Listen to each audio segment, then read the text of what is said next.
आप देख रहे हैं एचआर न्यूज। आप सबका स्वागत है एचआर न्यूज में। आज हम जो डिबेट करने जा रहे हैं उसका सीधा सीधा मुद्दा है आय से अधिक संपत्ति को लेकर के।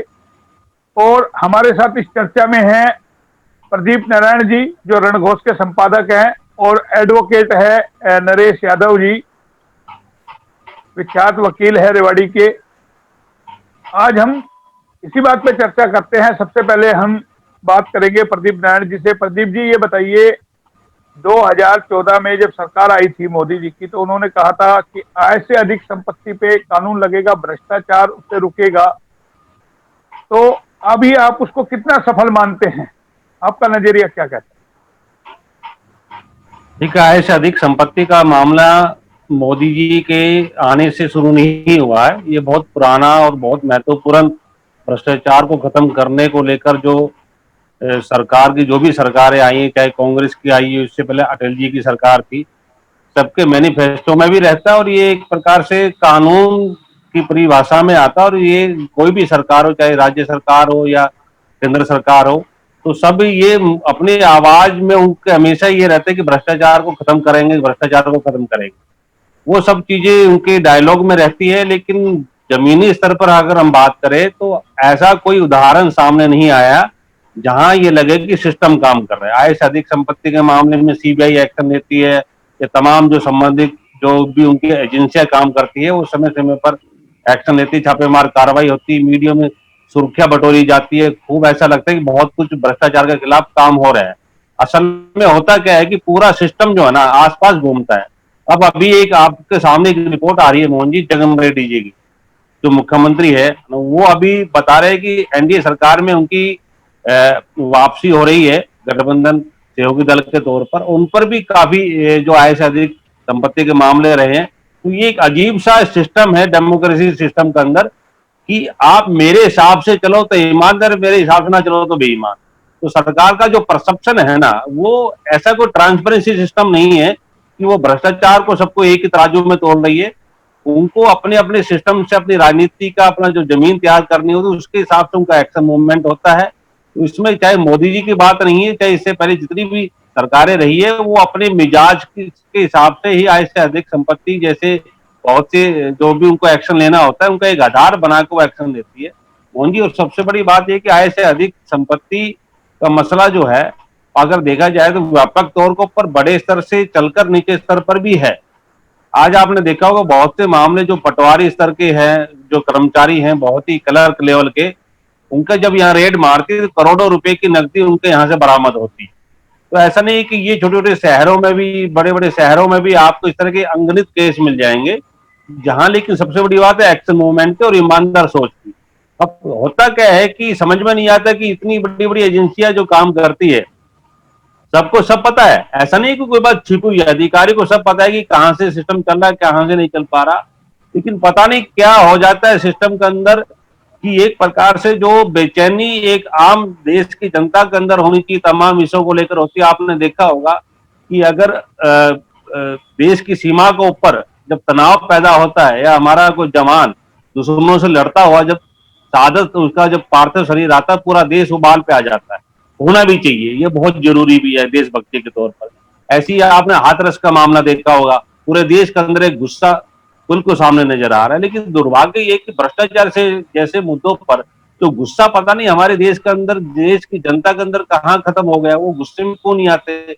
जिस दिन इस तरह की जो एक आग जो है, तपिश जो पूरे देश में किसी भी घटना को लेकर होती है, अगर यही तपिश अगर भ्रष्टाचार को लेकर सड़कों पर नजर आए, या अगर मान लीजिए कोई भी किसी भी डिपार्टमेंट के अंदर भ्रष्टाचार का कोई भी अगर लेता और देता है, दोनों बराबर के दोस्ती, अगर वो उस समय अपनी आवाज को उठाना शुरू कर दे एक बिल्कुल गांधीगिरी तरीके से, यकीनन मानिए बदलाव जो है ना ऊपर से चलकर जनता की आवाज से ही ये सब संभव हो पाएगा। मात्र कानून बनाने से ना, या सरकार से भरोसे या कि मोदी जी आएंगे वो सारा सिस्टम ठीक कर देंगे, ऐसा सिर्फ हवा हवा में रहता है।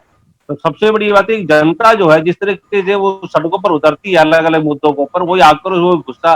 जैसे आपने देखा होगा कि किसान बिलों को लेकर, किसान पर राजनीति लगातार जब से 100 सालों से हम देख रहे हैं, किसान 100 साल पहले भी गरीब था, आज भी गरीब है, और पता नहीं कब तक ये नेताओं की नजर में गरीब रहेंगे। इनका नजरिया ठीक कब बात बदलेगा? प्रदीप जी मैं आपको रोकूंगा, बिल्कुल आपने ठीक बात कही, लेकिन मेरा सवाल नरेश जी से भी है। नरेश जी, आपको ध्यान होगा 2014 में बड़ी जोर शोर से इस चीज का मुद्दा उठाया गया था कि विदेशों से काला धन आएगा और जो है आय से अधिक संपत्ति वालों पे, 2 नंबर का काम करने वालों पे बड़ी लेवल की कार्रवाई होगी। क्या वो जमीनी स्तर पे कहीं उतर पाया? आपको लगा कि अपर लेवल पे मान लो कुछ एक दिखावे के लिए रेड गिरी है, आईटी की हो, ईडी की हो, इनकम टैक्स की हो, लेकिन जैसा प्रदीप जी से मैंने पूछा, क्या निचले लेवल पे आपको कहीं नजर आ रहा है कि ये सब चीजें कि वाकई में कुछ हुआ है?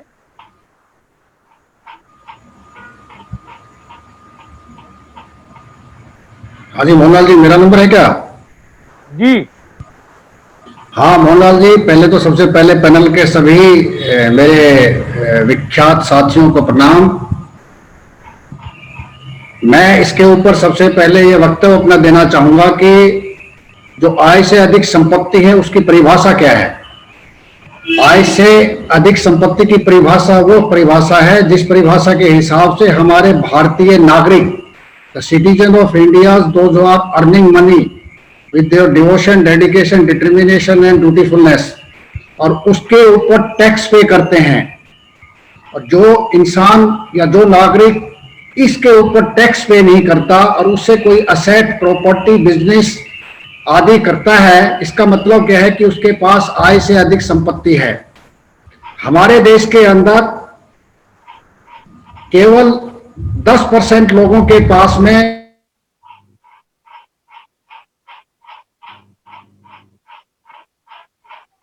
लीजिए या उसको ब्लैक मनी कह लीजिए, 80% और 90% लोगों के पास पैसा। नरेश जी, आपकी आवाज कट रही है, क्या बात है?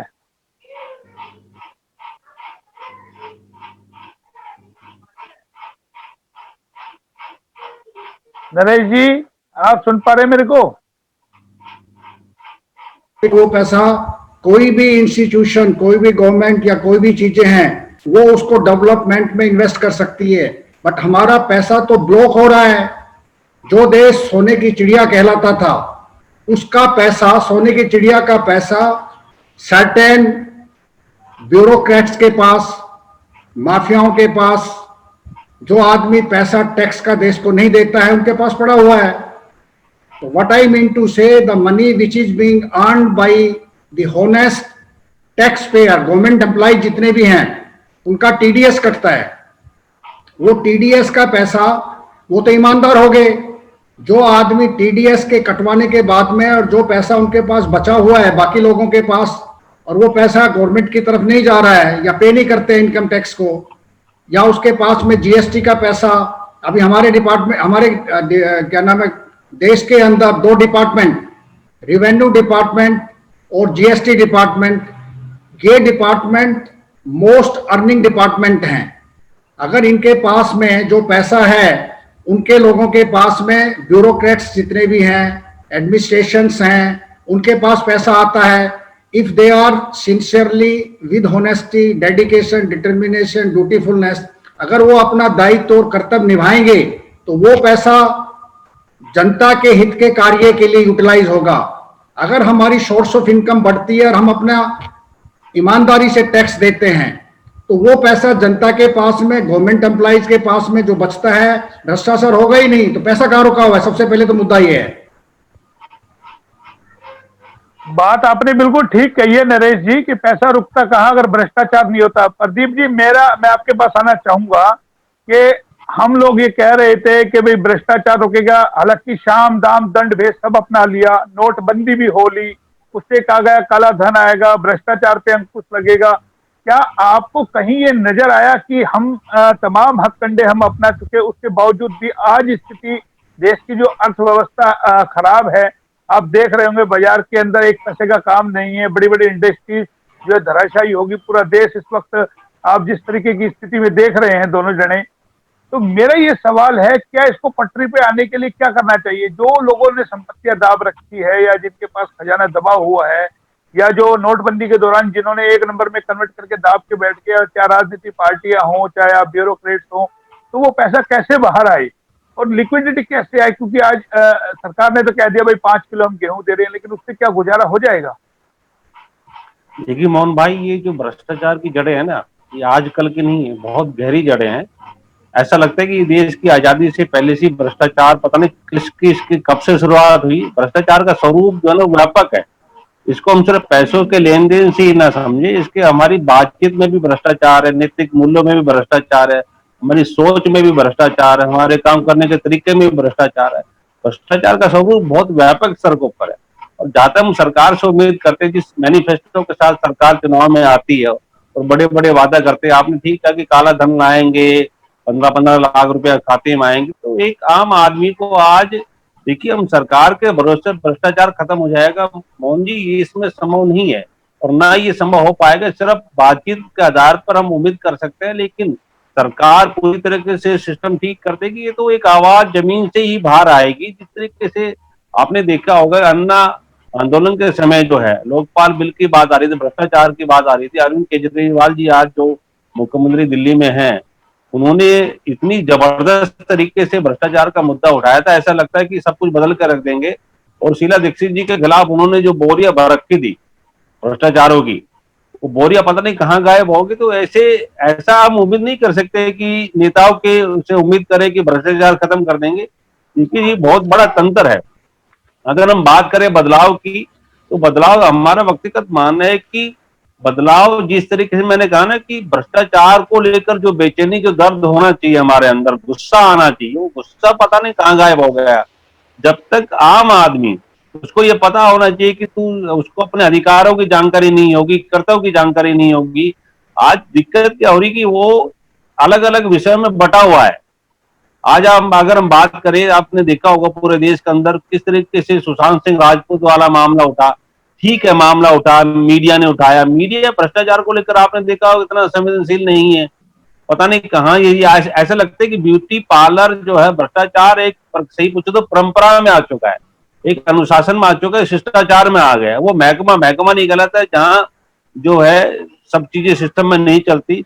आपने देखा होगा पूरे सिस्टम की, भाई उसको आपने देखा होगा कि कोई अधिकारी का जब ट्रांसफर होता है तो उसको बोलते हैं कि उसको लाइन में लगा दिया, खुट्टे सिर लगा दिया, उसका मलाई की पोस्ट में लगा दिया। ये जो शब्दावली जो आम बोलचाल में हम रूटीन में करते कि मलाई के पद पर आ गए, मलाई शब्द का मतलब क्या है?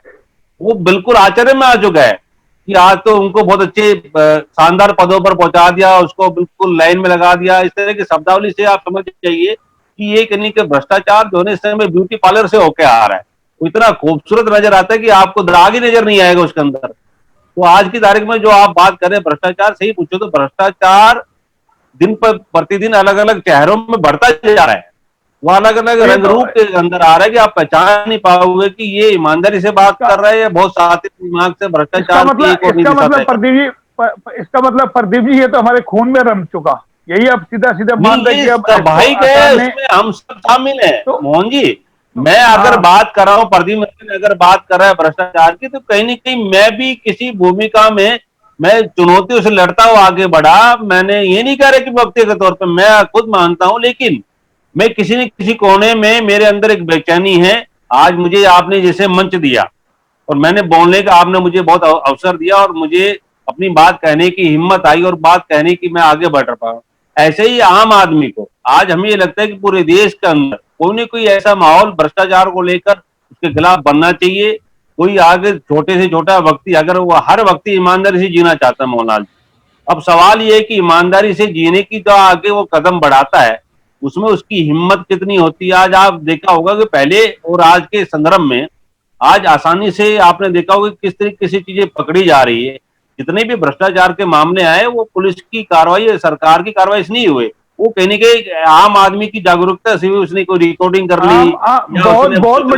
बहुत बड़ी बात आपने कही नरेश जी, क्या मानते हो कि इनकी कार्रवाई से नहीं हुई, इनको तो बना बनाया चीजें मिल जाती शिकायत के आधार पर, उसी पर एक्शन लेके ये बवाल ले लेते हैं। ये सही पूछो तो आम आदमी की अवेयरनेस से जी प्रदीप जी बिल्कुल ठीक कह रहे हैं आप। नरेश जी क्या लगता है आम आदमी को जागरूक होना पड़ेगा कैसे? आम आदमी जैसा प्रदीप जी कह रहे हैं कि आम आदमी को मोब खड़ा करना पड़ेगा, जैसे 2014 से पहले हुआ था लोकपाल बिल को लेकर के भ्रष्टाचार के खिलाफ कैग की रिपोर्ट आती थी, अब तो शायद वो भी नहीं आती है। मैं वही पूछ रहा हूँ, इसका अंत कैसे क्या हो, यानी कि आम आदमी जो सोचता है कि भ्रष्टाचार किसी तरीके से खत्म हो, हम राहत की सांस ले, और जो अथाह पैसा लोगों के पास दबा पड़ा है वो कैसे बाहर आए? मोहनलाल जी, सबसे पहले तो इंडिविजुअल को व्यक्तिगत तौर से अपना एक मापदंड या पैमाना स्वयं उसको एस्टेब्लिश करना पड़ता है कि मैंने किस व्यक्तित्व से अपनी पहचान बनानी है। जैसे कि एग्जाम्पल के लिए मैं एक उदाहरण पेश करना चाहता हूं। कोई भी हमारे यहाँ पे प्रशासनिक अधिकारी हैं, पुलिस के अफसर हैं, राजनेता हैं, या जितने भी जनप्रतिनिधि ग्राम पंचायत से लेके और हमारी संसद तक हैं, अगर उनका व्यक्तित्व श्रम में एक ट्रांसपेरेंट, अकाउंटेबल, रेस्पॉन्सिव, बगैर किसी आदान प्रदान, जैसे कि भ्रष्टाचार का सबसे पहला मुहिम शुरू होता है कि हम किसी को शराब पिलाएंगे तो वो हमारे लिए कुछ ना कुछ गलत काम करके लेके आएगा। अगर हम खुद स्वयं पे अपने आप को अकाउंटेबल बनाते हैं, जिम्मेदार नागरिक की तरह से अपनी हैसियत के हिसाब से जीवन का यापन करते हैं, गलत काम के लिए ना प्रवृत्ति को बढ़ाते हैं, ना किसी को बढ़ने के अंदर सहयोग करते हैं, और जो हमारी अर्निंग है उसी अर्निंग में जीने की हमारी क्षमता है या हमारी कैपेसिटी रह जाती है, तो भ्रष्टाचार सब खत्म हो जाएगा। हमारा सिलेक्शन प्रोसीजर प्रशासनिक सर्विसेज में, मैंने एक बार पहले भी आपके मंच से नरेश जी, मेरा सवाल ये है कि इसकी शुरुआत कहाँ से हो, ऊपर लेवल से हो या निचले लेवल से हो? ऊपर आप देखे होंगे कई सारी कार्रवाई हुई है, ईडी के छापे पड़े हैं, और देखा होगा नोटबंदी के दौरान बोला जी इसके पास अथाधन पकड़ा गया, इसके पास ये पकड़ा गया, और पकड़ा भी जा रहा था, कहाँ से वो आ रहा था। लेकिन अब उसके बाद एकाएक वो सब स्थिति कहाँ गुम हो गई? अब वो चिप क्यों नजर नहीं आती जिसके बाद धन रखा हुआ था, पहले वो चीजों का पता चल रहा था, अब एकाएक कहाँ वो गुम हो गई? तो इसकी शुरुआत आखिर हो नहीं, आप देखिए ना, हमारा जो श्रेष्ठ नेतृत्व है देश का या यहाँ का समाज का, देखो सबसे पहले जिले के अंदर डीएम साहब, राज्य के अंदर सीएम साहब और राष्ट्र के अंदर पीएम साहब, ये श्रेष्ठ नेतृत्व होते हैं। अगर हमारे जो श्रेष्ठ नेतृत्व के पदाधिकारी या जनप्रतिनिधि स्वयं में अपना अवलोकन करते हैं और उनके मातहत जितने भी अधिकारी कर्मचारी कार्य करते हैं, तो आप देखो ना, पर्सनालिटी का परकोलेशन तो डाउन आता है। अगर मैं कहीं पे भी किसी दायित्व में अपना दायित्व निभा के आया हूं अभी तक, और आज मैं हमारे यहाँ सेशन कोर्ट के अंदर एक अधिवक्ता के नाते काम कर रहा हूं, तो अगर मेरा दायित्व, मेरी पर्सनालिटी पॉजिटिव है, क्रिएटिव है, इनोवेटिव है, पॉइंटरिंग है, और मैं एक शिष्ट नागरिक की तरह अपने जीवन को यापन करता हूं, अपनी मर्यादा में अपना काम करता हूं, तो मेरा व्यक्तित्व भी बढ़ेगा, मेरी सोर्स ऑफ इनकम भी बढ़ेगी, और जो मैं गवर्नमेंट का अगर मान लो कोई भी इनकम टैक्स पे करता हूं, अगर उस हिसाब में अपना खर्च भी करता हूं, तो भ्रष्ट कैसे कहेंगे लोग मुझे? और अगर मैं कर सकता हूं, अगर मैं कर सकता हूं, मैं एक किसान परिवार से संबंधित हूं, भारतीय सेना और भारतीय अपनी क्या बोलते हैं इसको, पैरामिलिट्री फोर्सेस के अंदर एक अधिकारी के रूप में मैं जॉब करके वीआरएस लेके आया हूं। मैंने लास्ट टाइम भी आपके मंच से कहा था कि अगर मान लो दो हम भारत सरकार के अधिकारी के रूप में, हमारे पास बहुत ज्यादा इनकम नहीं हुई, लेकिन हम अपना जीवन अच्छे ढंग से करते हैं, संतुष्ट है, हमारे बच्चे संस्कारी, आचारी, व्यवहारी हैं, क्योंकि बिकॉज हमने खूब स्वयं अपने आप को, दायित्व को अपने को निभाया। तो आपके एनवायरमेंट से, आपके सराउंडिंग एनवायरमेंट में आप क्रिएट कर सकते हैं। अगर स्वयं ठीक होगा, दूसरा वाला हो जाएगा, तो हम 2 नहीं, हम 11 को ठीक कर सकते हैं। बात ठीक है नरेश जी, बीच में रोकना चाहूंगा, हमारा टाइम हो रहा है, छोटा सा हम ब्रेक लेंगे और फिर उसके बाद फिर आपसे चर्चा जारी रखेंगे। एक ब्रेक के बाद फिर आपसे मिलते हैं, आप बने रहिए हमारे साथ। HR न्यूज यूट्यूब चैनल, जो आपको रखे हर खबर से अपडेट।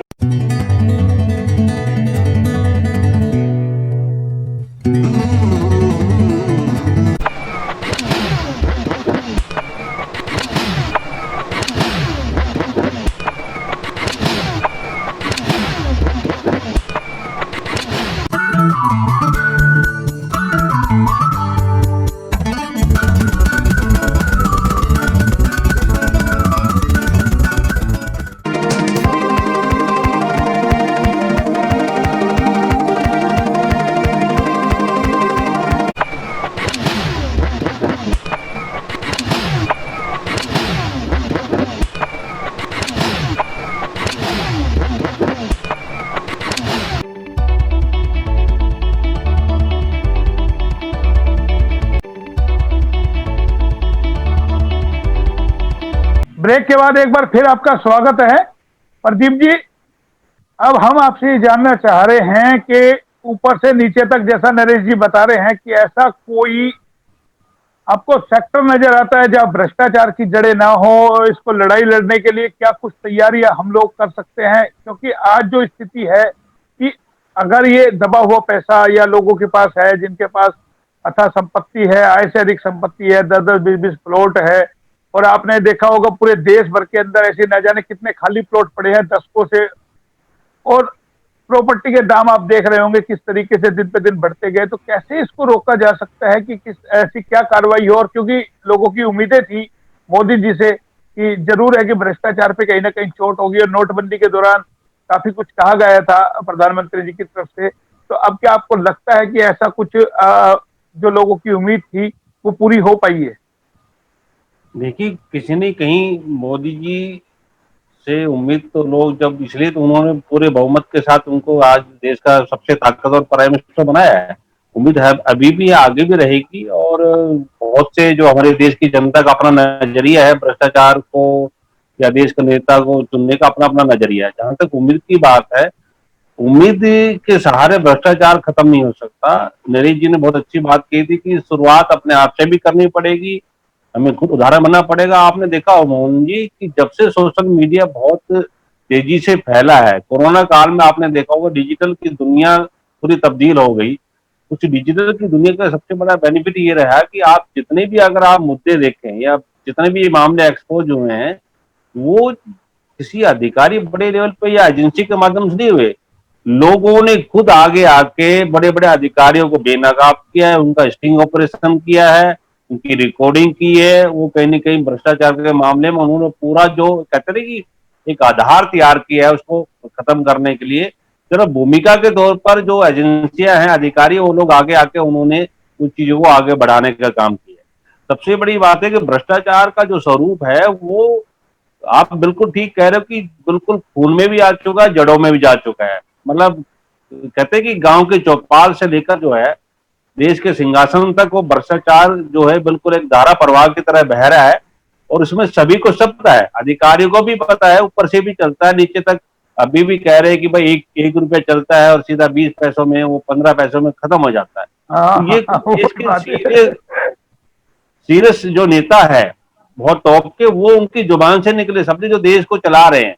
अब जैसे अब जब से टेक्नोलॉजी आई है, डिजिटल मतलब सारा प्लेटफॉर्म पे चीजें आई है, तो भ्रष्टाचार खुद पे खुद कंट्रोल हुआ है, ना कि सरकार की उम्मीदों से हुआ है। सरकार के पास भी इतना महत्वपूर्ण सिस्टम नहीं है। उनके पास एक राजनीतिक दलों से वो सरकारें बनती है, दलों में जो बहुत से कार्यकर्ता हैं कई सालों तक अपना जिम्मेदारी निभाते हैं, बहुत लंबा सिस्टम है। इसको आप ये कहेंगे कि सारे कार्यकर्ता जो है वो विपक्ष में, फिर सत्ता में आते हैं वो गंगा जल बन जाते हैं, फिर वो जो सत्ता में थे वो विपक्ष में जाके जो है पूरा प्रदूषित हो जाते हैं। ये चलता रहेगा। आज बीजेपी की नजर में कांग्रेस ने पूरा देश को बर्बाद कर दिया, कांग्रेस की नजर में आज बीजेपी ने देश को पता नहीं कहां कहां पीछे कर दिया। तो ये जो बड़े बड़ी पार्टियां जिस तरीके से अपनी मैनिफेस्टो के माध्यम से, अपने डायलॉग से लोगों को दिग्भ्रमित करती हैं, और लोग, जनता जो है उनके प्रभाव में आकर बहुत से फैसले ऐसे भी ले लेती है। उनको उम्मीद नहीं रहती कि जिस उम्मीद से हम लोग सरकार बनाते हैं, नेता को चुनते हैं, वो आगे जाके पता नहीं कि वो जो मुद्दे थे वो अचानक गायब हो जाते हैं, अलग इशू सामने खड़े हो जाते हैं। आज आप देखो कि हमारा देश इस समय अलग अलग चुनौतियों से लड़ रहा है। भ्रष्टाचार उस समय अपने आप में बहुत महत्वपूर्ण मुद्दा है, लेकिन जिस तरीके से आपने देखा हुआ गैंग रेप को लेकर जो फांसी की जो एक आवाज उठी, उनको निर्भया में उसको न्याय भी मिला, देर से भी मिला।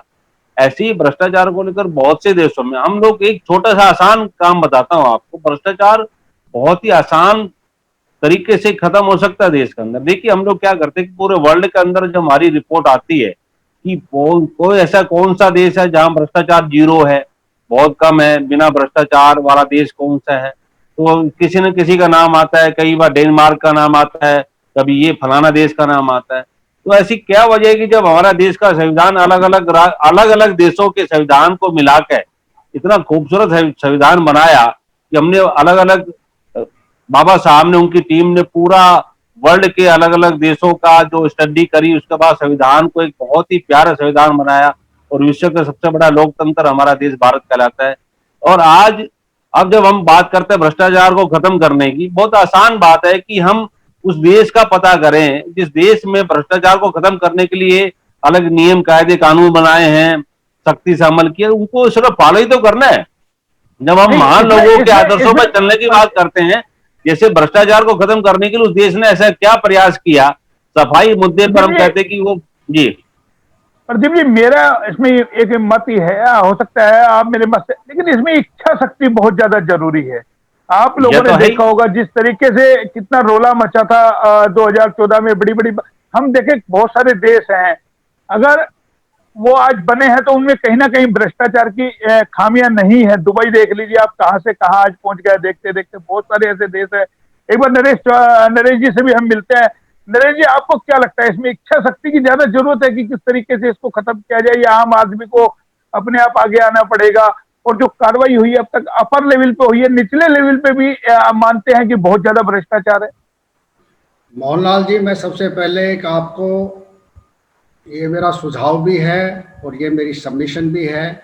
एक परिवार में एक पिता के अगर 4 बेटे हैं, अगर वो संपत्ति वाला परिवार है, उसमें से 3 बेटे निकम्मे हो और 1 बेटा मेहनती हो, तो बाप का दायित्व तो रहता है कि मैं अपने, जो बेटा मेरा दायित्व निभाता है, जो मेरे मान सम्मान को बढ़ाता है, तो मैं उसको यश गौरव गरिमा की तरफ से आगे बढ़ाऊं। लेकिन 3 बेटे जो निकम्मे हैं वो भ्रष्टाचार करते हैं। अब वो तीनों बेटे बाप को बाई हुक और क्रुक या इन्फ्लुएंस या इंड्यूस करके वो जो जो जो चीजें दायित्व होना चाहिए एक परिवार का या एक देश का या एक राज्य का, वो नहीं होने देते। तो हमारे संस्कारों में जब तक बदलाव नहीं आएगा, अगर बाप अपनी ट्रांसपेरेंट ड्यूटी करेगा और सब चीजें रेस्पॉन्सिबिलिटी से करेगा, तो परिवार के अंदर संपन्नता भी रहेगी, परिवार में एकता भी रहेगी और परिवार के अंदर एक सक्षमता भी आएगी। वही सेम चीजें हम एक जिले पे लेके आते हैं, वही सेम चीजें हम एक राज्य पे लेके आते हैं, वही सेम चीजें हम एक राष्ट्र पे लेके आते हैं। भ्रष्टाचार शुरू होता है हमारे इंडिविजुअल से। अगर हमारे आचार सही हैं, हमारी शिक्षा, हमारे संस्कार, हमारा दायित्व, हमारा खाना पीना, हम अगर अपने संतुष्टि रखेंगे, अगर हम संस्कारी रहेंगे, हम योग साधना में ध्यान रखेंगे, हमें जब ये दायित्व महसूस हो जाएगा कि हमें एक दिन इस दुनिया को छोड़ के जाना है, हमारे साथ में ये जो संपत्ति नहीं जानी है, हम यहाँ कुछ दे सकते हैं तो एक मानव के रूप में श्रेष्ठ मानव बन के दे सकते हैं। हम अपने नरेश जी, मैं बीच में रोकूंगा, ये बातें आप बिल्कुल ठीक कह रहे हैं, लेकिन देखिए भ्रष्टाचार कब होता है? हम एक छोटी सी बात बताएं कि आपको मान लो एक बिजली का कनेक्शन लेना है, वो आपको आसानी से नहीं मिल रहा, पब्लिक हरेस होती है, तो कहीं जाकर के यार इसको ये 150 के चक्कर में घूम रहा, आप इंतकाल चढ़वाने जाते हो पटवार मैं वही कह रहा हूं, इसमें जनता मैं आपको बता रहा हूं, मैं आपको वो लेके आ रहा हूं। जब अगर मान लो मैं यहाँ पे, मुझे आए हुए यहाँ वीआरएस लेके 13 साल कंप्लीट हो गए हैं, मेरे से आज तक 1 रुपया किसी ने भ्रष्टाचार का नहीं मांगा, ना मैंने दिया है, तो मैं अपने से करके चल। जबकि मैं भारतीय सेना की तरफ से, ना मुझे समाज का पता था, ना मुझे यहाँ राजस्व का पता था, ना मुझे स्कूल शिक्षा संस्कार का पता था। मेरा जो एक जीवन वहां पे यापन हुआ, मैंने अपना माइंड सेट वही किया कि मैंने अपना, अगर मैं वहां सफल हो सकता हूं, मैंने आपको बताना चाहूंगा, मैं यहां से जाने के बाद में 1999 में जब मैं यहाँ आया, उसके बाद में फिर मैंने वकालत करने के बाद में, जब यहाँ पे 2008 से मैंने वकालत शुरू करी, तो मैंने ये देखा है कि अगर दायित्व तो आप अपना पूरा करते हैं, आप अपने चरितार्थ से जीना चाहते हैं। I don't want to speak the language which is to be spoken, but मैं अंग्रेजी जब बोल रहा हूं, मैं किसान का बेटा हूं, इसका मतलब मैंने बॉम्बे यूनिवर्सिटी से वकालत की तो अपने दम पे की, अपने चरितार्थ से की, अपने ज्ञान से प्राप्त की। अगर मैं भ्रष्टाचार से कोई पैसा दे के करता तो क्या would I have been able to speak in the fluency? Was I supposed to go the DM and other authorities to speak? हमारे पास वो, हम आज राष्ट्र के प्रधानमंत्री से, यूएनओ लेवल के ऊपर, आईपीएस से, आईएएस से, सबसे बात कर सकते हैं, करते हैं। और कोई भ्रष्टाचार का हमसे जब भ्रष्टाचार जब करेंगे, जब हम कुछ उनसे गेन इलीगल लेंगे। मैंने आपको बताया बात नरेश जी आप बिल्कुल ठीक है। प्रदीप जी, अब यही जैसा ये नरेश जी बता रहे हैं कि इसकी शुरुआत हमें अपने आप से करनी पड़ेगी कि हम किसी को रिश्वत ना दे। क्या ये आप मानते हैं वाकई पॉसिबल है? भाई एक नरेश जी ने अपना उदाहरण दिया, बहुत सारे नेता कहते हैं हमने तो कभी भ्रष्टाचार नहीं किया, लेकिन एक के बाद एक कड़ी आती है लगातार। आप देख रहे होंगे पिछले 6 साल के अंदर वो जाता है, जैसा आप खुद मान रहे हैं कि उस पार्टी में गए तो गमला आया होगा। मोहनलाल जी, एक मेरा और था, मेरा शॉर्टकट रह गया। अभी आप देखिए, यहाँ पे हमारा किसान सुबह से शाम तक पसीना बहाता है, अशिक्षित है। हमारे जनप्रतिनिधि यहाँ पर, अब जब यहाँ से दायित्व शुरू करते हैं जनप्रतिनिधि का, आप पंचायत से लेके और ऊपर तक की मैं बातें कह रहा हूं, जब अगर मान लो वो सेवा के अंदर आ गए हैं तो उनके पास असेट अगर मान लो किसी तरह से भी बढ़ रही है, तो क्यों ना हमारा एक नागरिक का दायित्व तो हम उनसे पूछे जनहित के कार्य के लिए। आपको जो भी हमारे एमएलए फंड से, एमपी फंड से, हमारे जो भी सरकार के हिसाब से दायित्व से पैसा मिलता है, आप पब्लिक में हमें बताइए। हम पूछते ही नहीं है उनसे। जब हम नागरिक जागरूक हो जाएंगे। लेकिन बताता कौन है नरेश जी, बताता कौन है? सवाल तो यही है कि प्रदीप जी कोई जनप्रतिनिधि बताता है? नहीं, हमारे मीडिया के भाई जब पूछेंगे, हमारे वकील साथी, हमारे जो नागरिक जिम्मेवार हैं, जो अपना दायित्व निभाएंगे, तो जनप्रतिनिधि तो हम भेज रहे हैं। हम एक एक वोटर अगर वोट देते हैं तभी तो वो विधानसभा में पहुंचते हैं। अगर हम नरेश जी, प्रदीप जी आप कुछ कहेंगे इस पर? नरेश जी जो कह रहे हैं कि हमारे जनप्रतिनिधि बताएंगे कि उनकी संपत्ति कैसे बढ़ जाती है एक का एक, और एक जो किसान है उसकी संपत्ति क्यों नहीं बढ़ती है जबकि वो मेहनत करते हैं। देखिए मोहन जी, हम जो बातचीत कर रहे हैं इस महत्वपूर्ण मुद्दे पर, और धरातल पर जो कुछ हो रहा है उसमें आपस में मेन चीजें नहीं कर पा रही। नरेश जी का बिल्कुल ठीक कहना है कि हम उदाहरण पेश करना पड़ेगा, लेकिन सबसे बड़ी बात है कि नरेश जी जैसे कितने लोग हैं, कितने पढ़े लिखे लोग हैं। देखिए नरेश जी से कोई हिम्मत नहीं करेगा पैसे मांगने की, ना आपसे करेगा ना मुझसे करेगा। हम एक जागरूक नागरिक के तौर पर अपनी जिम्मेदारी निभा रहे हैं। एडवोकेट है, उनको भी पता है सामने वाला की जो नरेश जी जो है अपने आप में बहुत बड़ी शख्सियत है, लेकिन एक आम आदमी की बात हो रही है। एक आम आदमी जिसको ये नहीं पता, वो पटवारी के पास जाता है, उसको सिर्फ बचपन से आज तक उसको ये बताया गया है कि पटवारी का जो भी सिस्टम है उस सिस्टम को आपको फॉलो करना पड़ेगा। पटवारी एक ऐसा शब्द है, पटवारी का मतलब कि आप समझ जाइए, पटवारी शब्द जो ही है आज तक वो आजल की कोठरी से बाहर नहीं आ पाया कि आज पटवारी को हम ये समझ लेते हैं कि पटवारी जो शब्द है वो अपने आप में कंप्लीट क्या परिभाषा तय कर रहा है, आज अपने आप में परिभाषा है। तो भजनलाल जी कह चुके हैं कि भाई मेरे पास आप चंडीगढ़ आने के बजाय वो पटवारी को ही 100-200 रुपए दे देते तो तुम्हारा काम हो जाता। तो वो इस तरह की बहुत से डायलॉग सब चीजें आ रही है। रही बात, मैं आपको बताऊं कि 12 अक्टूबर 2012 को सबसे बड़ी बात है राइट टू इन्फॉर्मेशन एक्ट आया, हमारे देश में लागू हुआ। वो इसी सिस्टम को खत्म करने के लिए आएगा। तो इतना शानदार एक्ट है, हमें लगता है कि अगर बात की जाए हमारे मौलिक अधिकारों की, तो उसमें सबसे बड़ा अधिकार अगर हमें मिला है देश की आजादी के पास तो आरटीआई मिली है। अब इस आरटीआई का मिसयूज और इसका सही उपयोग करने की जो हमारे अंदर जो मानसिकता होनी चाहिए, आपने देखा होगा कि बहुत से अधिकतर मामले भ्रष्टाचार के वो आरटीआई के माध्यम से एक्सपोज हुए हैं। लेकिन जितने भी जब मामले एक्सपोज हुए, चाहे अगर हम बात करें कि आज कांग्रेस तमाम चीजों को लेकर आरटीआई लगा रही है, उनकी टीम लगाती है, लेकिन वो आरटीआई में उनको जानकारी नहीं मिलती है। इसी तरीके से जब बीजेपी विपक्ष में थी तो कांग्रेस के खिलाफ वो आरटीआई लगाए, उनके बहुत से एनजीओ उनके काम करते हैं, उन्होंने एक्सपोज किया, कुछ नहीं हुआ। और अरविंद केजरीवाल जी ने तो पूरी बोरिया भर रखी थी आरटीआई लगा कर, पूरे शीला दीक्षित जी के खिलाफ, कॉमनवेल्थ के मामले, ये तमाम जितने भी भ्रष्टाचार के मामले हुए आरटीआई के माध्यम से एक्सपोज हुआ। अब सबसे बड़ा सवाल ये है कि वो जितने भी मामले एक्सपोज हुए उसका हुआ क्या, आपके सामने कुछ बताने की जरूरत नहीं है। वो कह रहा है कि जिस आरटीआई को एक बहुत बड़ी ताकत माना गया, तो वो अब इस समय आरटीआई जो है एक कुछ भी जो है उसकी ताकत को किसी ने अप्रत्यक्ष तौर पर कमजोर करने का काम भी शुरू हो गया, आपको बताने की जरूरत नहीं है। अब सबसे बड़ी बात है कि आम आदमी उसको जब तक अपने अधिकार का, अपनी कर्तव्य का पूरा बोध महसूस नहीं होगा, उसको महसूस होना चाहिए कि भाई जो आरटीआई जो है ये बहुत बड़ा अधिकार है सूचना लेने का, और उसका कर्तव्य जो है उसका पूरा पालन करो, जानकारी लेकर जो है वो सामने आए। और उसके लिए अगर सबसे इससे बढ़िया माध्यम नहीं है, लेकिन उसके अंतर्गत ही कहे कि ये जागरूकता आनी पड़ेगी। हम बार बार ये कहे कि भ्रष्टाचार खत्म हो सकता है। भ्रष्टाचार हमारे पूरे बदन में दौड़ रहा है, उस बदन में खून निकाल दो, जब भी भ्रष्टाचार नहीं जाएगा। इतना गहरी यानी कि प्रदीप जी आप मानते हैं इसका पूरा डायलिसिस करना पड़ेगा, अपने को पूरा का पूरा करना पड़ेगा। सही पूछो तो ये जो है ना भ्रष्टाचार जो है ना एक प्रकार से कल्चर बन चुका है, कल्चर बन गया है, कल्चर बन चुका है जी। नरेश जी कितना सहमत है? प्रदीप जी कह रहे कल्चर बन गया, ये तो डायलिसिस पूरा करना पड़ेगा। प्रदीप जी बिल्कुल साक्षात रूप में सत्य बोल रहे हैं।